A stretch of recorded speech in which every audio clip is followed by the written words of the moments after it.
Okay, so as you have seen in this, and as you can see if you go to this nandgame.com, you can build up a whole computer, clearly with a lot of, say, effort and a lot of time. So, first, by constructing a logic gates, so you need to have a way using transistors, using vacuum tubes, using relay, so even probably a completely mechanical device, you have first to construct so simple logic gates, and you can do all using just an AND. So if you have a way of constructing an AND gate, you can construct all logic gates. Then using logic gates, you can build the arithmetic elements. So you start with an half adder. Half adder, remember, is an adder that adds 2 bits and produces a bit and a carry bit. Then a full adder that takes 2 bits and possibly a carry bit from the previous digit, performs addition and with a carry 1. Then with them you can construct a multi-bit adder, so something that adds 2 numbers with 8, 16, 32 bits. Then with an adder you can build a counter. Counter is something that simply increments by 1 every time pulses arrive.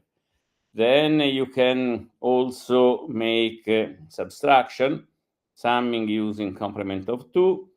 Then you can start with the logic gates, logic circuit. So maybe a circuit that is gives a signal if a number is equal to 0, or a signal that if this number is less than 0. It is very simple because you have just to check if all digits are 0, if the first digit is set, and so on. Then you can start constructing the logic part of your computer. So, for instance, a multiplexer.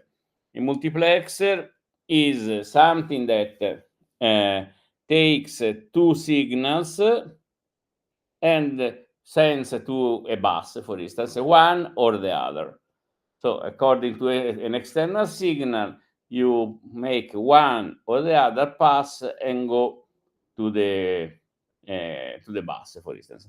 A demultiplexer or diverter is the same, but works in the opposite direction. So it takes a signal and sends it to a channel or to another one according to an external signal. So then you set up all this, and for instance, using a multiplexer, you can send the same number to an adder, a subtractor, a multiplier, or any kind of device according to some external signal. And so, on the basis of, say, 2 signals that accelerate the operation, you can add, subtract, increase, or decrease 2 numbers. Then you combine all together into a logic arithmetic units, and you can add conditional units. Then on the other in another part, you may build up a memory. For instance, you start with the flip-flop. You remember, I need say 2 vacuum tubes or 2 transistors. Then a flip-flop stores 1 bit. Then you can combine several of these to have several memory, a larger memory, and then using multiplexer and the multiplexer and this register, you can have a random access memory. I mean, something that you send an address, you send the data, and according to the address, the data is memorized in a certain register. And then in the opposite direction, when you want to read, you send the address, and the RAM returns the content of the memory cell. So you see that you need a lot of transistors or a lot of vacuum tubes, but in principle you can do all these simple devices. Then you have to build up the real processor. The real processor is, first of all, remember, you have the processor that sends data or reads data from a bus. Then you have an address bus. To the bus, they are connected the memories, the RAMs, or the input-output unit. And then, so you then need some CPU.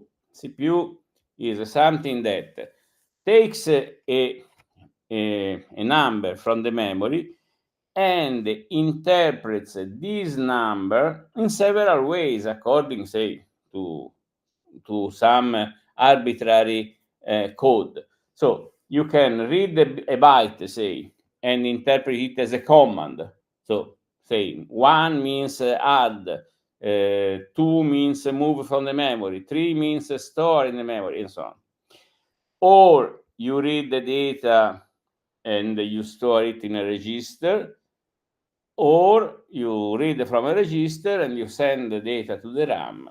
So you have to, everything of this is just made by combining the elements that we have seen. So that, for instance, in this site, you may have a very simple but complete 8-bit or 4-bit register. You see here as it works. All this part is the RAM. The RAM is done with a number of decoders and encoders, so that when you send the right address, it selects the row and the columns, so that only this one is selected, and this is either copied on the bus or taken from the bus, maybe this one, and copied into the memory. Then here, for instance, you have the ALU, so the logical and arithmetical units. You see that you have a lot of different operations that you can do, say XOR, OR, AND, NOT, shift register, left and right, sum, and you send the same data to all of them, but according to the multiplexer, you select only one of them to be. And so maybe they all can elaborate the data, but only one of them can output the data to the bus. And this is the central processing units. So according to some, you have somewhere, don't remember where, you have a clock for the moment. So this is fundamental in order to synchronize all the system. Then you have, this is the program counter, so that according to the clock, it increases the operation that has to be executed. And then you have a driver for, say, the memory read or write. Then you have the data address bus. So essentially, this is all done with logic gates, registers, and so on. So clearly, I'm not going. I don't know effectively all the details of this, but if you start examining, it is not very difficult to understand what it does. Now, suppose that you have built your computer, then you have to invent algorithms to do some operation. Clearly, you can only use the basic operation that are available on your computer, and so, and all these algorithm has to be stored as numbers, because at the end, in the memory, there are only numbers, I say bytes. So you have to code the instructions. This is arbitrary. You take the manual of your computer and says, okay, instruction number 0 is this, instruction number 1 is this one, and so on. Then you have numbers, and we have seen that in general we use limited to integers, a complement to, say, numbers. Then you may also want to code for letters. Clearly, in the first computers, letters were not included, only numbers. But if you want, say, to elaborate a database, so print the bill of the facture of some account and so on, you need also to code in some way for letters. No? And then also you want to have some mnemonic code for instruction. So you don't want to remember that the store in memory is operation number 3. You want to say store is my mnemonic code for storing something in the memory. And so you have to invent conventions. And this is very important because most of the things that the conventions that has been invented in the, say, in the 40s or in the 50s are the same as we have now. For instance, the ASCII code 61, which is a way of assigning a letter, arbitrary letter and numbers in the sense printed numbers and not the inner meaning of the bits, to numbers. So this is an ASCII table. You see that, for instance, number 0 actually is a number which is, I don't remember, this is a 64, so this is probably 48. No, but it is not the 000, which is actually the code null. Then arbitrary, and we shall see why we have all these control codes. But actually, they started from, say, 32, which is a space, then 33 is an exclamation point, 34 is this signal, I don't remember the English name, and so on. Then 48 probably is the number 0. Then you have some other signs. Then 64 is that, 65 is A, and so on and so on. And then you have also lowercase letters. And so on. You notice that if this is a code with 8 bits, if you only use 7 bits, you have uppercase letters. So essentially, this is done in this way because at the beginning they only used the 7 bits, and then they needed to have also lowercase letters, so they added also the uppercase numbers. Notice that they are in the same position. It means that the last bits, this one, determines if you have a uppercase or lowercase letter, and so on. And so, while this ASCII table can be used essentially for all computers, clearly at a certain point, most IBM used another table, ABDIC, but generally that can be accepted by everyone, while the machine code is different for each computer, clearly. Again, in this case, if you start with a given processor and then you produce the new version of this processor, generally you maintain a certain compatibility. But essentially it is arbitrary. For instance, this is completely arbitrary. Instruction 06, 02, 03 could mean copy the memory. Copy is the instruction 06. Memory number 02 is the address in memory to register 3, which is D. While, for instance, 03, 02, 03 could mean, so changing just the first instruction could mean copy what is in register 2 to the memory area indicated by register D. And so you have all these kind of computation. Clearly, as I said, you don't want to remember these numbers, so very, very quickly it was developed a mnemonic code. So for instance, move 02D, so move what is in memory in the address 02 to the register D.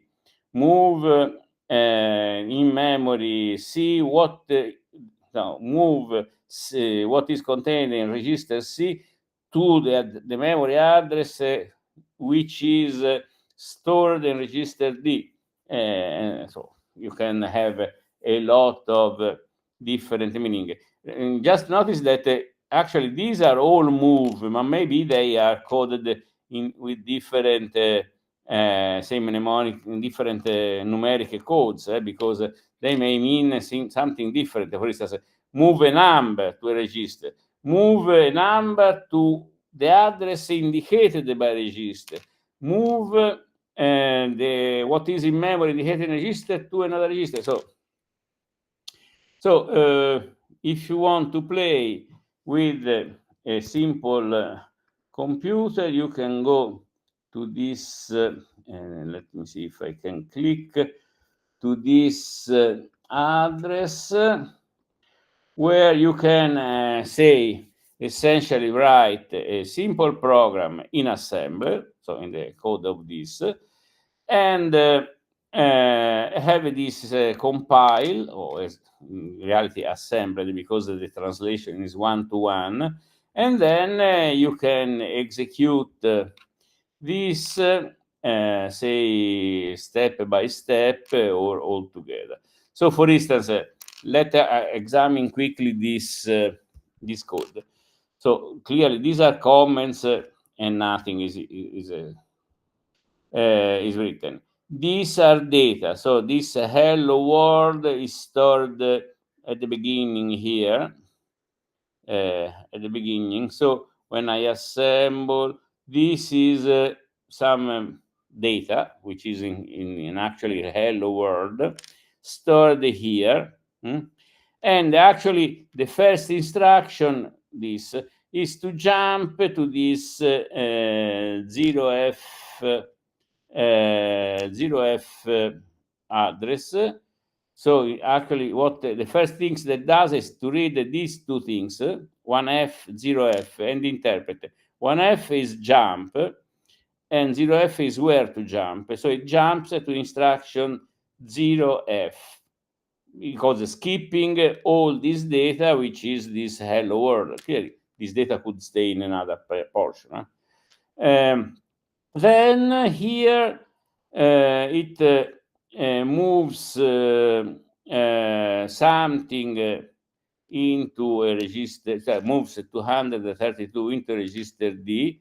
So register D is now something, you see here, this 232 is F8, A8. Then it jumps to another portion, which is this print. Actually, it is just, since they are just the following, so simply skips this halt instruction. Then this print is nothing because at this level we have no subroutine. We have just a go-to at the end of the print, at the end of the loop. And so the output of this is to prepare the register so that they can, say, read this string hello world, which was here, copy into some portion of the memory, which corresponds to a graphic card with a certain input. In general, the graphic cards have a part of their memory which is mapped on the main memory. So essentially, writing to a screen, to a graphic card, to say to some display, is simply move data on a specific address of your memory. This is another invention, early invention. This is the stack.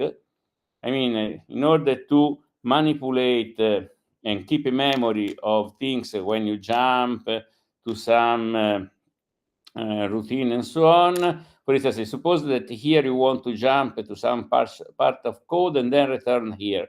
How can you know where to return? So the idea is to use this structure, which is called the stack, which is generally it is in the upper part of the memory. And you copy the address of where you want to come back in the stack. Then you do what you want.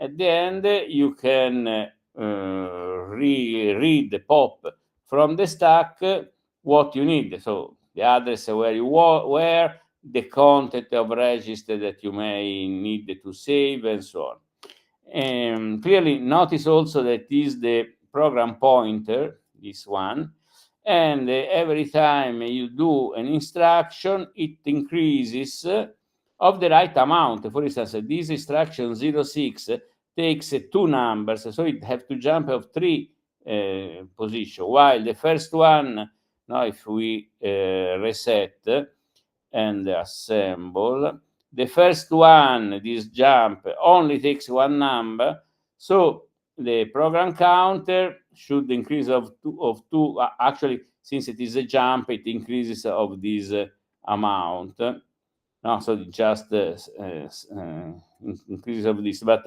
this it takes two instructions, so it steps of two, this of two. This one, for instance, it only takes one argument, so the program counter takes. It is another jump. Another call, which is essentially a jump. A call is a jump and putting the address on the stack so that it can come back to here when this is finished. The end of a call is to pop, and then ret, which is taking what is inside the stack at this point and jump there. So ret is a pop and then jump to this pop. And so if you go on, you see that actually starts looping on this part on this jump and slowly copying what is inside this part of data into this address here, which is mapped on the output, so that it's simply copies hello world.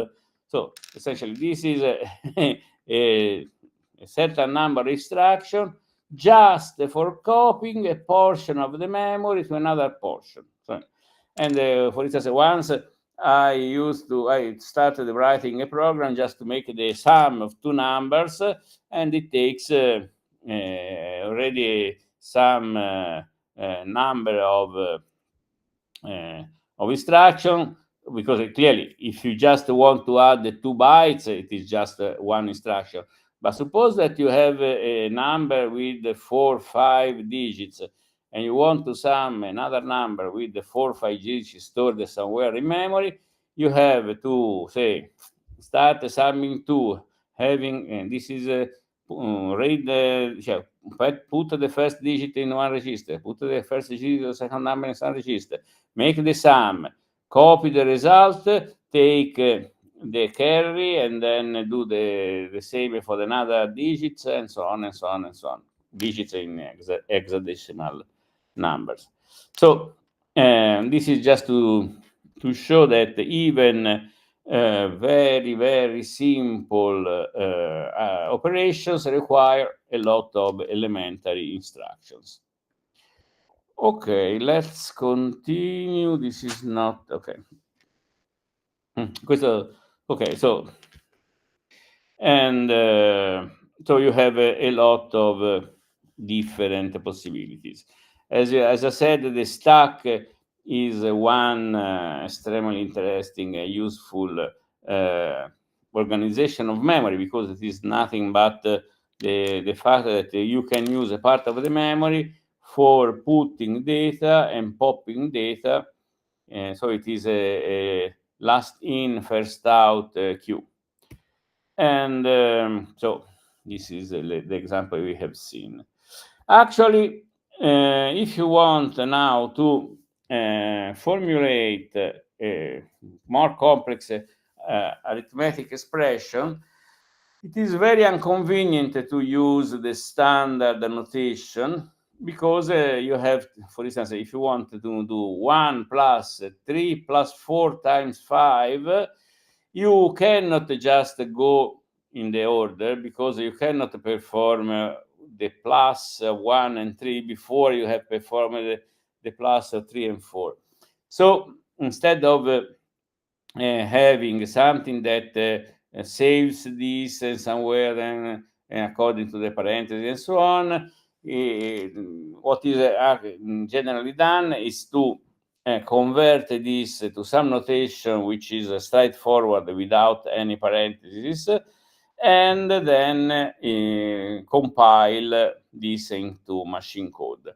One of these formulation is the inverse Polish notation, in which you have the operation are all done on the stack. So you push a 1, you push 3, you push a 4, so at this point you have 3 numbers on the stack. Then you call add pops the first 2 numbers in the top of the stack, makes the sum and pushes the results of the sum. So now the stack is 1 to 7. Then you push also the 5, then you multiply. So you pop the 7 and the 5, you multiply them, and you push the results, and then another add. So you pop the 12 and the 1, you sum them, and then you push the results, so 13. So, and essentially this is how assembler essentially works. Clearly, now then you can make things more complex, so you can include meta instructions. For instance, you can include the whole file as done in C.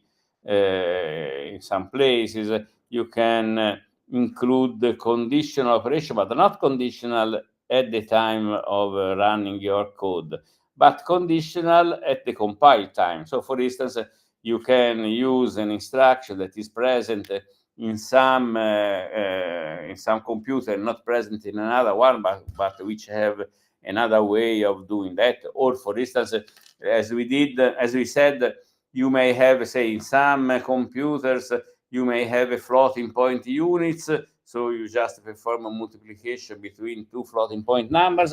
In others, you don't have this, so you have to write the code for doing this operation. And so you can also decide at the level of compiling, instead of running, to define, so to include the code according to some sync, or to define macros that are simply expanded when they are needed. Then you produce normally an intermediate language, which is called a P code, which have the global variable, the calculation defined in your code, but not including global variables and not including the actual function calls. So essentially in this P code, you can say, okay, now at this point I have to print something. So I have to call the print function, but I'm not including the code for the print function because this comes from some standard library. So linkers now take this intermediate or an object code, includes the code of function calls if libraries are static, because now what is done is following the reflection that many codes, like for instance those used for printing something on the screen, is shared by all programs running in the same computer. So instead of just putting this code into the code of a program, you may have some dynamic libraries that loads this code in the memory when it is needed, and not so that programs are not containing all the functions. I remember when I started programming some 30 years ago, that at that time, if you produced a program, it included all functions and all data. So it was a very, very large program, and it was simply loaded in some location in memory, and then they jump to this location, and that was all. Nowadays, if you produce a computer, you have very small things, because memory is allocated on demand, and also the dynamical libraries are loaded only when they are called, so that, for instance, they can be purged from memory, or if they are in some place in which they are not used, they are never loaded. And clearly, these linkers are normally done on a computer at the time of producing the code, and in general, this P code is still in a format which is a high level, so independent. So only at this level, at the end, all of this is translated into machine language. This is normally done in the compiler, but nowadays, for instance, Java, you store everything at the level of P code, and these two last parts are done just in time. So you can have a universal code to be compiled at runtime in any architecture. Clearly, this has the drawback that you cannot really optimize a thing for a given platform, on a given processor. And okay, let's now, once that we have seen how a computer works, let's go time to history again. And so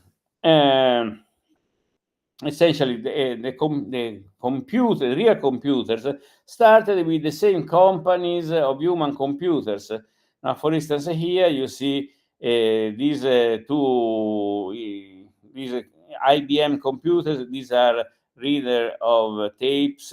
Then you have a lot of machines for reading punched cards. No?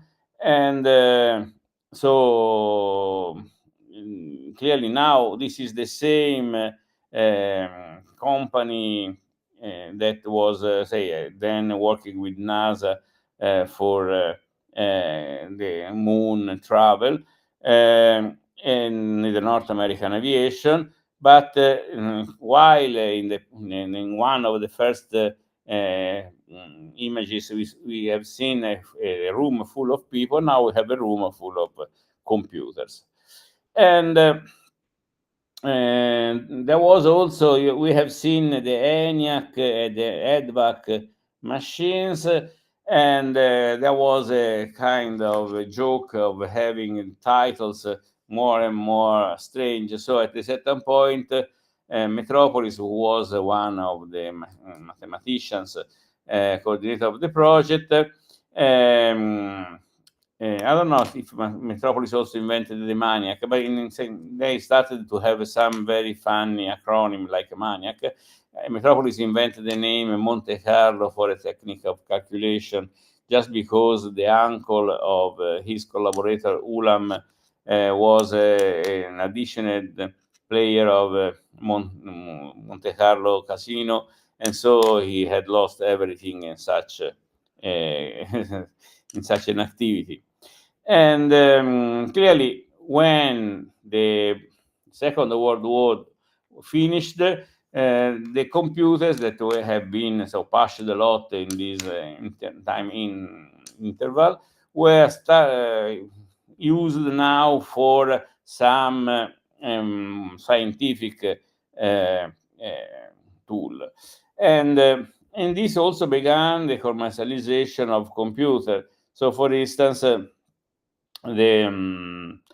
these Howard Aiken and Eckert Moultrie started to build up this kind of machines, no? And so they started this UNIVAC with a lot, so which was essentially like the ENIAC, but with more capacity.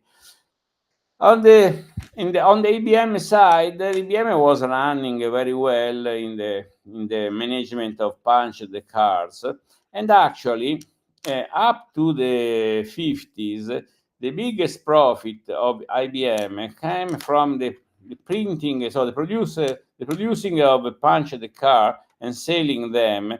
And they were the problem was that there was a lot of other imitators, but it was not so easy to have cars that smoothly were sorted and processed by these automatic machines, also because the automatic machines were made by IBM. And so essentially, you used a lot of cars, and so the big business was to produce and sell these cards. Keep in mind that any just a card hold just a line of code, for instance, with typically 80 characters, and so you see here the coding of the numbers. So, for instance, you have in this column the comment. This is typically a Fortran. So if you had something in this first column, it was a comment card. Then you have the line number here using these numbers. You can add up to 2 numbers in the same column, because if you had 2 holes, you have 2 numbers. If you have just 1 holes, it means it had the meaning of the same number with the equal digits. And then you can code for, say, letters. So this is the ASCII code of things. And so clearly there was also a war between IBM, for instance, and Univac for the use of the storage. IBM clearly used punched cards, so you had to bring this punched card stuff from one computer to another, while, for instance, Univac used the magnetic tapes, which are clearly quite handy because they contain a lot of more information, but they have the problem that if you have this information at the end of your tape, you have to unroll all the tape in order to reach this quantity of information, while for cards, you just take the stack of the card and you have and feed it to the computer. The important point was in the 52, there was a really spectacular success because the Univac, you can also have a look at the original transmission here. And Univac was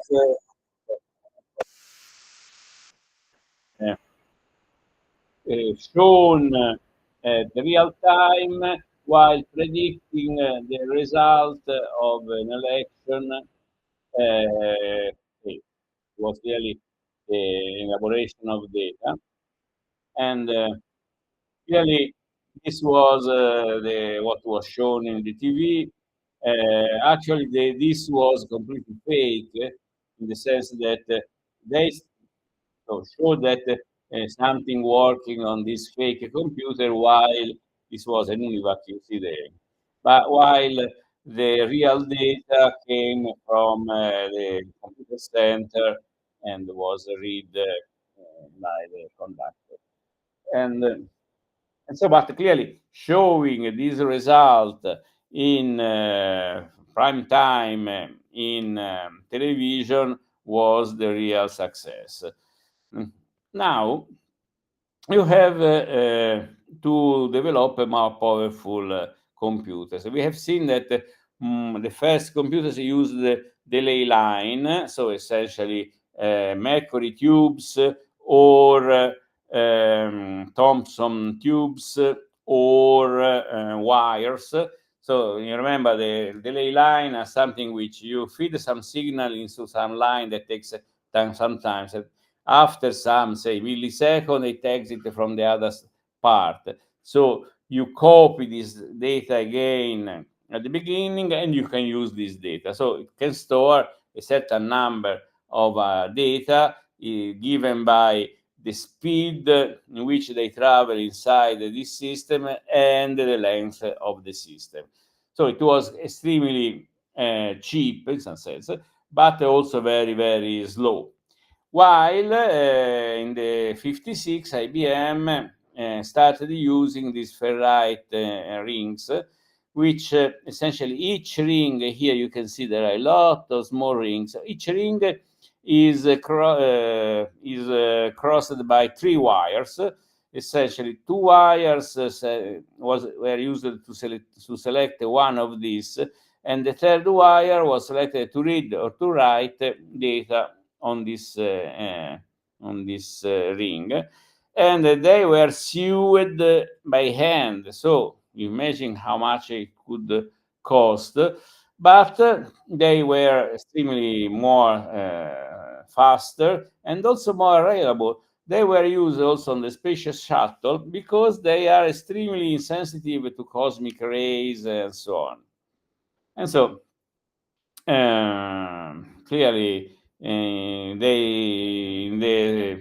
these days and these years, also floating point calculation were introduced, while clearly the conservative people like von Neumann regarded the floating point calculation as something which a real mathematician has to do by themselves. So the idea of von Neumann was you rescale all computation so that you can just use integer number which are objective and so on.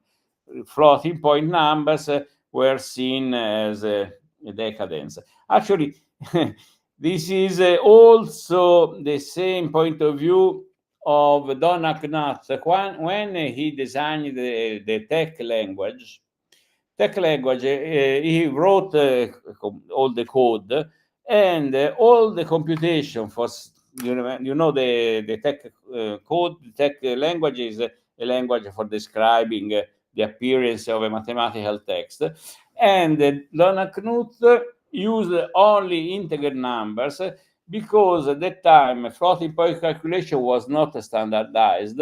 This meant that if you perform a floating point calculation on one computer with a certain number, a certain precision, etc., you can get different results from what was computed on a different architecture. This meant that if you have, say, to decide where to go at the line of the text, you do some calculation to see if you exceed the length of the line or not. The results could be different from one text, so from one computer to another. And actually, this was, I remember exactly what happened with Word at that time. You prepared your document carefully, say, arranging things so that they looked good. So with your, say, IBM PC, then you sent it to the printer, or you moved it to another computer just to print it, and the text was all scrambled simply because Microsoft Word used the floating point numbers, while TeX was designed in order to give exactly the same result on all kinds of architectures, and this meant using only integer numbers. So, okay. Now imagine that these computers are becoming bigger and bigger, and now you realize that you are doing your computer faster, but they spend a lot of time waiting, for instance, for data arriving from a tape, because some data was at the end of the tape, so you have to roll. So all the tape in order to reach this data, and the computer was sitting without doing anything. So the idea is to start thinking of multitasking. So the idea is that you can start doing some other task. When data are finally available, you may switch from the first task to the second one. And for doing this, the engineers developed the idea of interrupt. The interrupt is a signal that is sent to the computer when you have to do something. For instance, you have to read the data and move them to memory, or you say the printer spool is empty, you have to send new data. And so when you receive an interrupt, what you do is save the point of the program where you were and the content of the register on the stack. jump to the code corresponding to this interrupt, which is stored somewhere, do what you have to do, and then ask for return. So it means retrieve from the stack the content of the register, retrieve the number of the memory containing the code to be executed, and so restore everything. And so this is what was so the beginning of multitasking. You have the impression of computers doing several things while it is doing one task after the other. At the beginning, actually, this was not really multitasking because the computer was doing just one task, but it was able to manage peripherals using these interrupts. Clearly, another solution was to have a lot of computers connected together and use some cheaper computer just to drive, say, the peripherals. So, for instance, you can have a computer connected to a printer, you spool the system to this computer, and then it was this computer task to send data to the printer. Now, since clearly these UNIVAC or IBM computers were extremely expensive, but it was a demand for, say, more cheaper devices, and people started to develop some cheaper way of replacing the memory, which was both mercury lines or ferrite grids were extremely expensive. So, for instance, they developed this kind of magnetic drum, which is a kind like an hard disk, but instead of having plates with head, they have a cylinder of magnetic material and a rotating head, or many rotating heads inside the cylinder. And so you can see the advertisement of this reliable electronic device. Actually, they were not really reliable very much. And with the use of these budget computers, a lot of new discovery were done. For instance, in 61, Edward Lorenz discovered the chaos, the Lorentz attractor, so a lot of the butterfly effects and so on, using this LGP 30 librascope. Now you with a very few vacuum tubes, some diodes, and actually this was the computer. So this was the input-output system, this printer and teletype.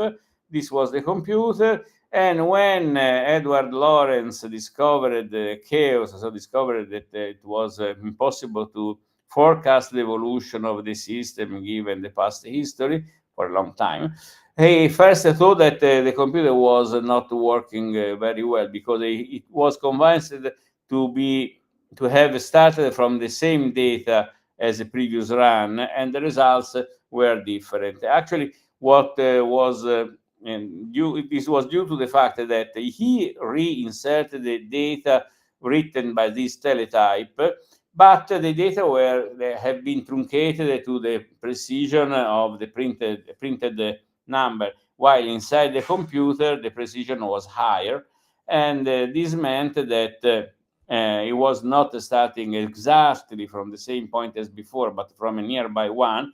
And since the system is chaotic, the difference is amplified. And so at the end, after some iteration, the results were different. But he asked first to the clinician to check the vacuum tubes, because clearly in this kind of machines, the first thing you think when something like this happened was that some diodes or some vacuum tube was not working very well. Okay, now we have seen that people use to code in assembly, so in computer in machine language. So essentially, they wrote something using these things. Then at the beginning, they translated this by hand. Then clearly, the first program that was written was a program to translate these mnemonic codes into actual machine language. But then Then they asked for, say, real language, high-level languages, and one of the first one was the Fortran formula translator, which is still used today. It was extremely oriented to numerical computation and actually produced very efficient code. And what is more important is that it had the libraries for managing floating point numbers without also without a math coprocessor. So you have not to be concerned with how can I implement a multiplication between two floating point numbers, because it was already in the library, well tested. And so essentially this is the idea. So clearly, from the point of view of the structure, the Fortran is an imperative language, so it says what you have to do instruction after instruction. And this is a typical program. These are comments. Remember that each of these lines was a card. So if you had the C or something, any character in the first column, it was a comment. Then there are an optional lane number. They had not to be sorted, but they just labels for jumping when you want to jump from something to something. Then you have instruction for reading from tapes or from you shall see from memory. And then you have instruction for saying how data are stored in the here, because clearly when you read just some some binary number, and you store it in these three variables. But how are they to be interpreted? Because the binary numbers could be anything. So he say that they are three integer with 5 digits. So, and then there are some very weird instruction. This is a computed jump. If EI is equal to 0, go to here. If it is greater than 0, go to instruction 777.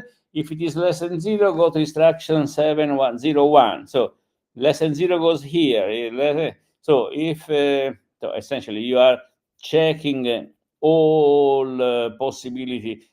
This is the idea that you have to check if this is really a triangle or not, so the side of a triangle or not, and in case they are a real triangle, you can use the Heron formula to calculate. You see the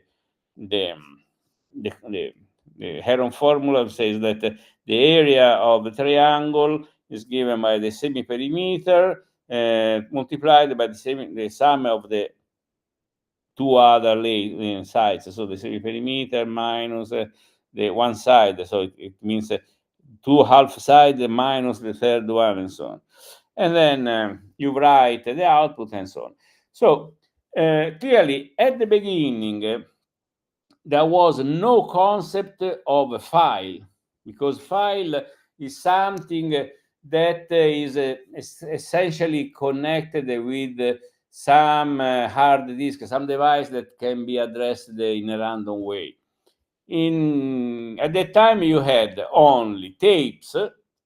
So tape means to read something from a tape means okay, go to meter number, I don't know, 200, and read what is there. Or cards, and cards were generally appended at the end of the cards that contain the program. So if you just write the read without specifying from where, you simply read the first card after the end of your program. This was all. So I remember the first computer I was assigned when I was a student, just to perform some kind of computation for an exercise, was an old PDP 10 or PDP 11, I remember, which had the Fortran, with, or maybe or another one computer, I don't remember, which was computer, but we had no idea of files. You just wrote the data after your program, and the output was some printer, so you had to write something and have it printed on some piece of paper, or you could store them on some tape. Clearly, this, and I remember that at that time you used to put some magic card before your program that simply said, okay, what is following is a Fortran program, so please compile it and run it. That was all the operating system of the thing. But clearly, when these powerful computers started to be diffused, people wanted to exchange the code they developed for, say, making life easier. So maybe the idea of having a batch processes. So instead of having, as we did, the bunch of cards of all programs waiting on the card reader, you could read them, store them, I don't know, on a tape, and then one after the other, having them run in the system unattended, so that you have not to worry if at the middle of something a damaged card blocked all the card reader. And I don't know, have some accounting system so you can keep track of the amount of computer time used by different users and so on. So essentially, it was the beginning of an operating system. It was called a share because at that time every people was collaborating and sharing the data with others. So there was no the idea of a proprietary computer system. Actually, for a long time, the operating system was given simply included in the computer you sold. The idea was just like when you buy a car, you have a computer inside with an operating system, but you are not charged for that operating system since you cannot change it. You are charged, but in an indirect way. And so clearly, what happened is that since this shared operating system was growing with with the contribution by everyone that wanted to contribute, it started to become extremely immensely you say resource demanding, because it had to be a large amount of say card, very linked to assemble the code and so on. So at a certain point,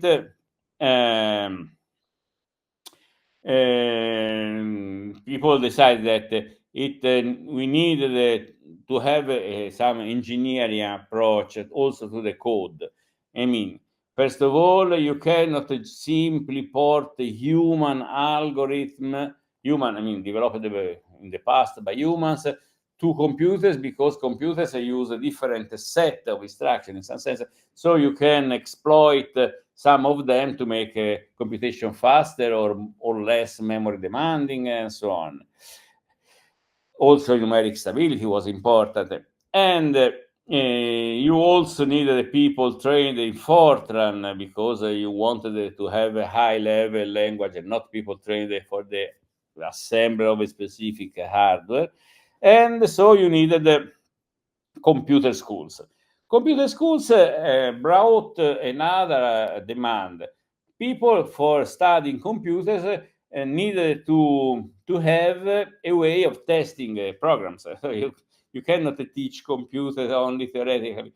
You have to let the student try their own code and see if it works and so on.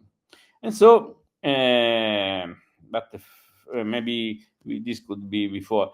The other approach that time, instead of Fortran, was to have a language, in this case, devoted to business, essentially to banks. And the idea was to have, first of all, a language without floating point, because you had to perform all computation with integers and keep track of every cents that you store, not around them. And with instructions that were essentially self-explained, because they thought that in this way even a businessman could program its own computer without having to learn. This was clearly not working, but the COBOL language is something extremely verbose, saying you can read it as if it were, say, some text. And while clearly a lot of different languages have been developed at that time, another was Algol. Algol is essentially the father of all modern languages. So, for instance, while in Fortran you have some convention for which all variables beginning with E, J, K, L, M, N are integers and the others are floating point, not variables. Algol make a mandatory declaration of variables, and it had it tried to avoid jumps, go to, for instance. And so essentially it is the father of all structured languages like Pascal, C, Java, and almost all modern languages.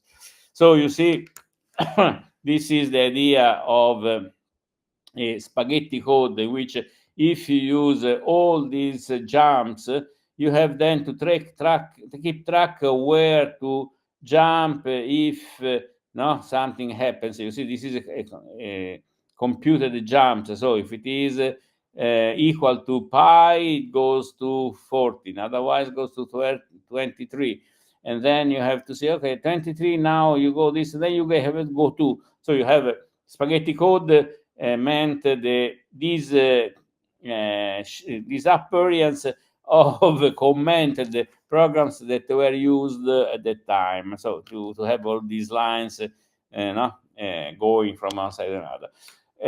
While the idea of a structured program is if something, then here you have your loop. Clearly, this is translated at the end with a goto, because it says, okay, if this is equal to 0, then otherwise go to the end. But you don't see it, so you have not to keep track of this.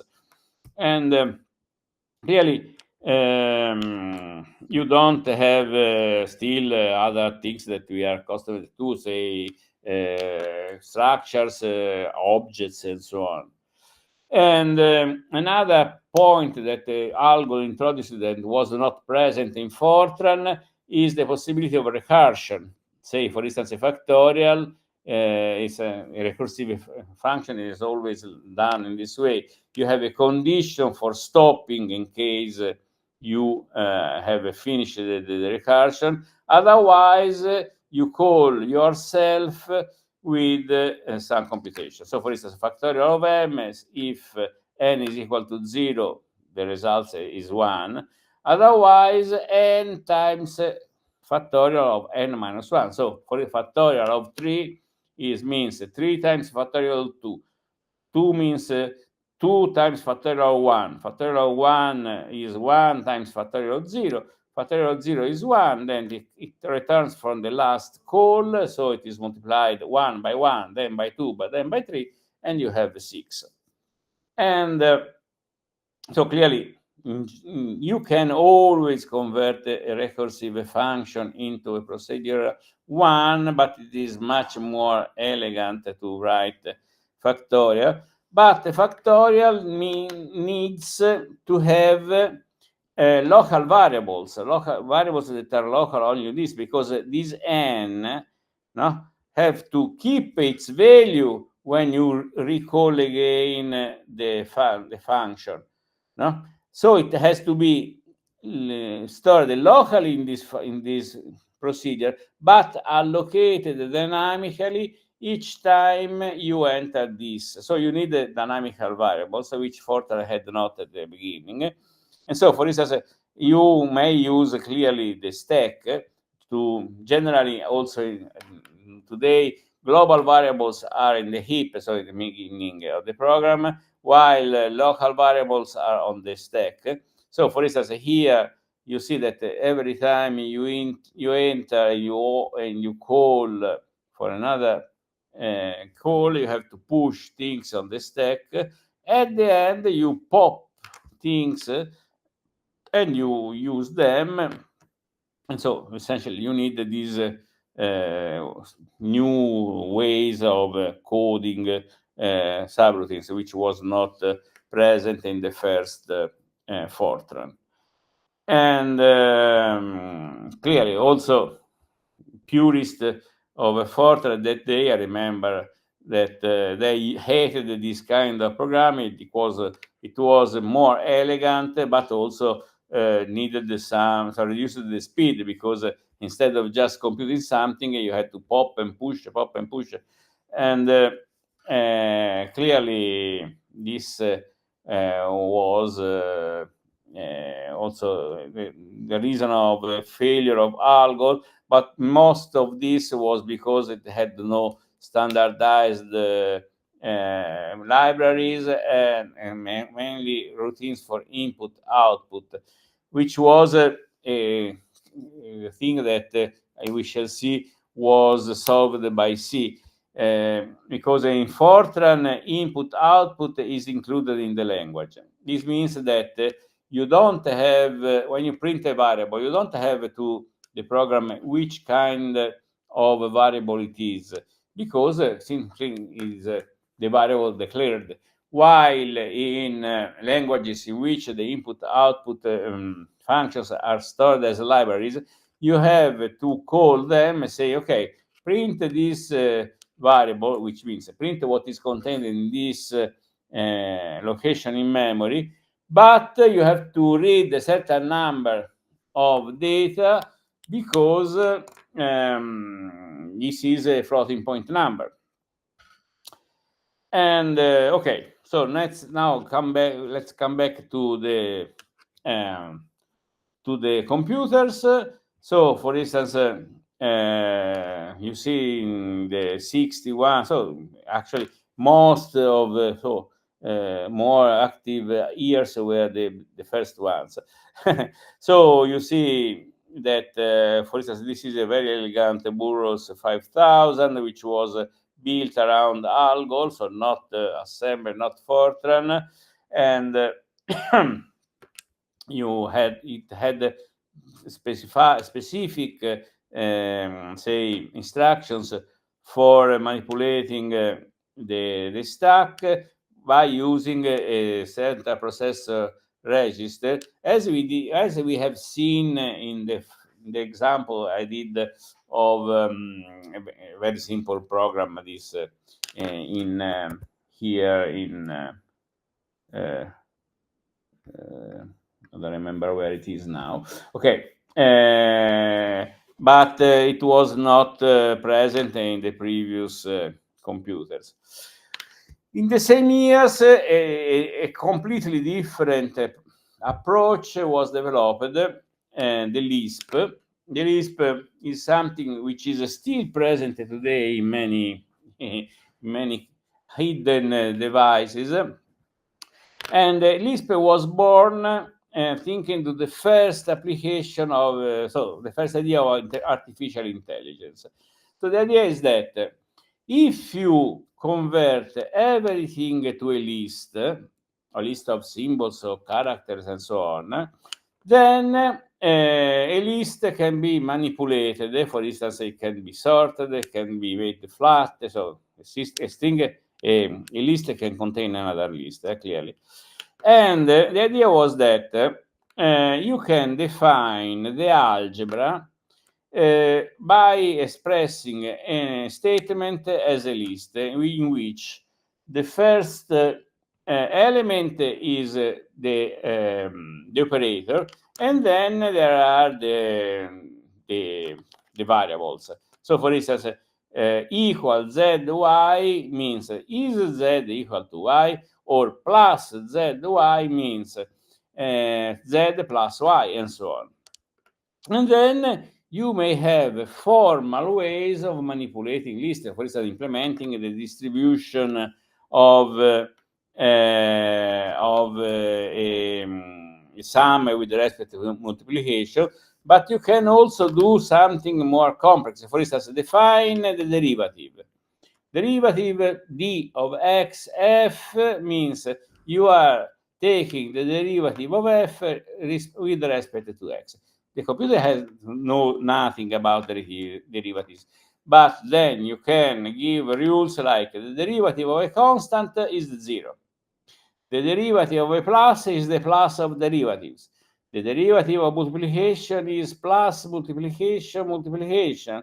No, then you can say multiplication is distributive, is a commutative, and distributive multiplication is distributive, and so you can do something like this, and then it can tries to apply all these rules. So it is not an imperative program, because you are not saying you have to do this and then this and then this and then this.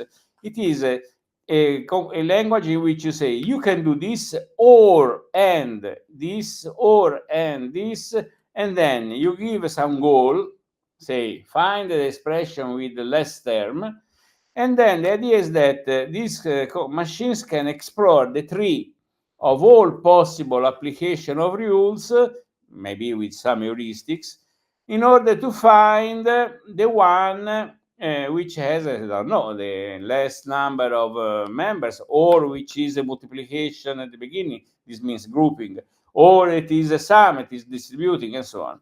And clearly, it can simply implement manipulation.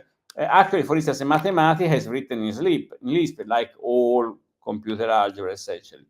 And you can, so when you define all this, you can ask, okay, please apply your rules to this in order to eliminate the derivative, so means getting the result, and if the rules are enough, it can say, okay, one result is minus a sinus of ax. The derivative has disappeared, so this is the solution. And this was so revolutionary that they have been machines that were with native Lisp. Meant that they had a way of manipulating the trees of possibilities simply in hardware. So they were extremely more fast than software applications. And actually, I say that Lisp is still present, because, for instance, Mathematica or Maxima or kind of symbolic manipulation languages, if you use Emacs has a Lisp as programming language, because clearly also for manipulating text it is extremely useful to have something that you don't specify giving instructions, but giving rules. And the graphic program GIMP, NetLogo, and so on. Okay, what time is it? I think it is almost time to stop. We are extremely late, only two set of slides, but this is probably we did not finish the course, but you can have all the slides and you can finish it. But we still have 2 lessons, so we shall see what we can do. Are there questions, comments?